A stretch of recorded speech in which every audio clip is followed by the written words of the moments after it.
ইতালির sponsor visa, যা ইতালীয় ভাষায় ডিক্রিটো ফ্লুসি বা নুল্লা ওস্টা নির্ভর ওয়ার্ক ভিসা নামে পরিচিত, মূলত এমন একটি প্রক্রিয়া যেখানে ইতালির কোনো মালিক এমপ্লয়ার নির্দিষ্ট কোটার অধীনে বাংলাদেশ থেকে কর্মী নেওয়ার জন্য স্পন্সর করে। ইতালি সরকার প্রতি বছর নির্দিষ্ট কোটা বা মেয়াদের পরিকল্পনা অনুযায়ী এই ভিসার আবেদন গ্রহণ করে। 1. ইতালির স্পন্সর ভিসা কত প্রকার? সাধারণত স্পন্সর ভিসা দুই ক্যাটাগরির হয়ে থাকে। সিজনাল ভিসা সাধারণত 9 মাসের জন্য দেওয়া হয়। এটি মূলত কৃষি, অ্যাগ্রিকালচার, ফ্রুট পিকিং, হোটেল এবং ট্যুরিজম খাতের জন্য বরাদ্দ থাকে। নন সিজনাল বা সাবঅর্ডিনেট ওয়ার্ক ভিসা, এটি সাধারণত 2 বছর বা দীর্ঘমেয়াদী চুক্তিতে দেওয়া হয়। এটি construction, driving, manufacturing, ship building, care giver ও ডেলিভারি সার্ভিসের মতো খাতে বেশি দেওয়া হয়। 2. মূল আবেদনের ধাপসমূহ step by step. Italy sponsor ভিসার পুরো প্রক্রিয়াটি মূলত 4টি প্রধান ধাপে সম্পন্ন হয়। ইতালীয় মালিকের আবেদন, ক্লিক ডে।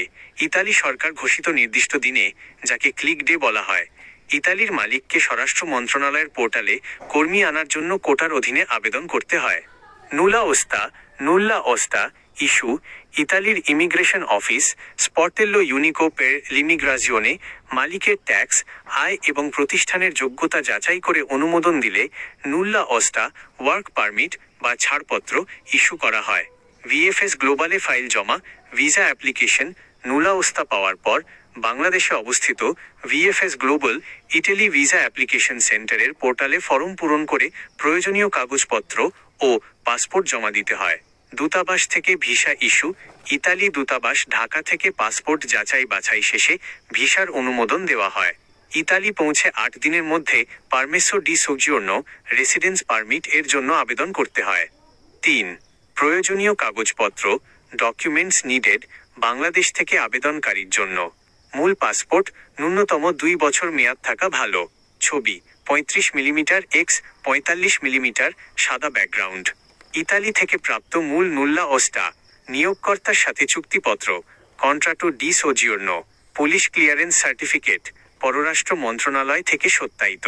মেডিকেল রিপোর্ট ও ট্রাভেল ইন্স্যুরেন্স। ইতালির স্পন্সর মালিকের অংশ। মালিকের আইডি কার্ড, কার্টা ডি আইডেন্টিটা ও ইনকাম প্রুফ। আবাসন সনদ, সার্টিফিকাটো দি ইডোনেইতা আলোজিয়াতিভা। গুরুত্বপূর্ণ সতর্কতা ও পরামর্শ। 1. ভুয়া নুল্লা ওস্তা, ফেক নুল্লা ওস্তা থেকে সতর্ক থাকুন। বর্তমানে অনেক অসাধু দালাল বা এজেন্সি ভুয়া নুল্লা ওস্তা কাগজ বানিয়ে টাকা হাতিয়ে নেয়। নুল্লা ওস্তা পাওয়ার পর ইতালির অফিসিয়াল পোর্টাল বা অভিজ্ঞ আইনজীবী দিয়ে তার নম্বর ও বারকোড ভ্যালিড কি না তা যাচাই করে নেবেন। 2. আবেদনের নিয়ম কানুন। স্পন্সর ভিসা সম্পূর্ণ ইতালির মালিকের আবেদনের ওপর নির্ভরশীল। বাংলাদেশে বসে কেউ সরাসরি স্পন্সর ভিসায় স্পট অ্যাডমিশন দিতে পারে না, কারণ প্রথম ধাপের কাজ ইতালি ইমিগ্রেশন অফিসেই হয়।